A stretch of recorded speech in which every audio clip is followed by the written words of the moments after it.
മരുമോനെ മാമനൊരു സഹായം ചെയ്യാനേ പറ്റുള്ളൂ. കൂടെ വരാൻ പറ്റില്ല മരുമോനെ. പലിശയും മുതലും കറക്റ്റായിട്ട് കെട്ടിക്കൊള്ളണം കേട്ടോ. കടം തന്നവർ നമ്മുടെ വീട്ടിലേക്ക് വരാണ്ടിരിക്കാൻ നോക്കണേ. നിന്റെ അമ്മയെ കുറിച്ച് നന്നായിട്ട് എനിക്ക് അറിയാലോ. ഇന്നാ ഈ പണം വാങ്ങിക്കേ. കണ്ടാ മതിയല്ലോ, കെട്ടിയ മുണ്ട് വരെ ഊരി കൊടുത്തിട്ട് വന്നോളൂ ആ മനുഷ്യൻ. ഞാൻ എത്ര പറഞ്ഞാലും അങ്ങനെ അത് കേക്കണ്ട മോനെ. ഇതാ നീ ഇത് വാങ്ങിച്ച മോനെ. വന്ന് കടം വാങ്ങി കൊടുക്കാൻ തുടങ്ങി. ഇനി കടക്കാരി വീടിന്റെ മുറ്റത്ത് വന്നിക്കട്ടെ, അപ്പ കാണിക്കാൻ ഞാൻ ആരാണ്.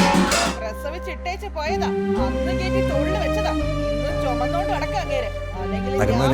അവിടെ എന്തേലൊക്കെ പറഞ്ഞിട്ട് പോട്ടെ മോനെ. ഇതാ ഈ പണം വാങ്ങിക്കും മോനെ. വാങ്ങിക്കടാ മരുമോനെ, വാങ്ങിക്കോ. താങ്ക്സ് മാമ, ഞാൻ പോയിട്ട് വരാം. കുഴപ്പമില്ലടാ.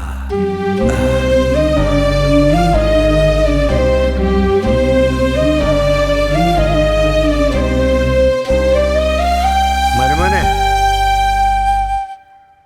നീ ജയിച്ചു കാണണോടാ.